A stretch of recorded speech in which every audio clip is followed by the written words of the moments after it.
Nag-file nga ng kanyang kandidatura si Alger Abrenica na tatakbo bilang konsihal sa kanilang lugar sa Pampanga.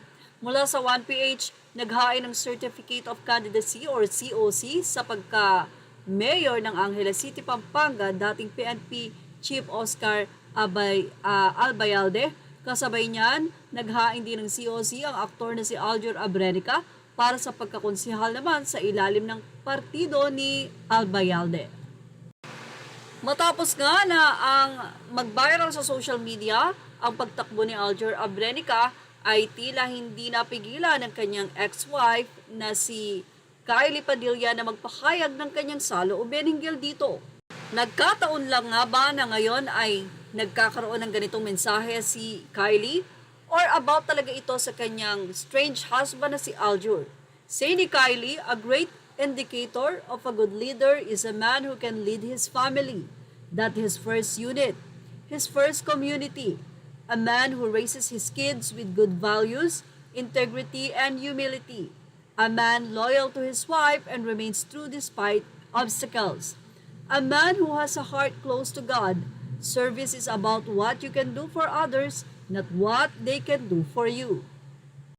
Samantala, tila hindi daw nag-iisip itong si Kylie Padilla ng kanyang ipopost dahil kahit na nga kung kanino man niya pinatutukuyan ito, ay tila pinatamaan din naman niya ang kanyang amang si Robin Padilla.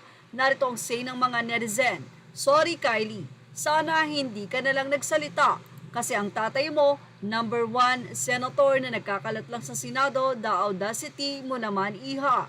Tama ka naman madam, pero sana una sasabihin mo yan sa tatay mo." And si Senator, question pa ng isang netizen. Say pa ng ilang netizen, did she say that to her dad? What about your father? And I can see why the guy moves on the other side. The girl notice everything, make a drama out of everything. Remember girls, men don't like that. At si naman ng isa, true naman daw ang naging pahayag na ito ni Kylie. Siyempre may mga pumabor naman sa sinabi ni Kylie at sabi nila she should posted his when her father ran for Senate seat. The two birds in one block. Sabihin mo yan sa tatay mo din Kylie. Saka may iba ka na diba? Una ka pa ngang nag-move on. Say naman ng ilan, agree Kylie, and sana sinabi mo rin yan sa father mo. Whoops, parang sakto sa dalawang ama na malapit sa kanya.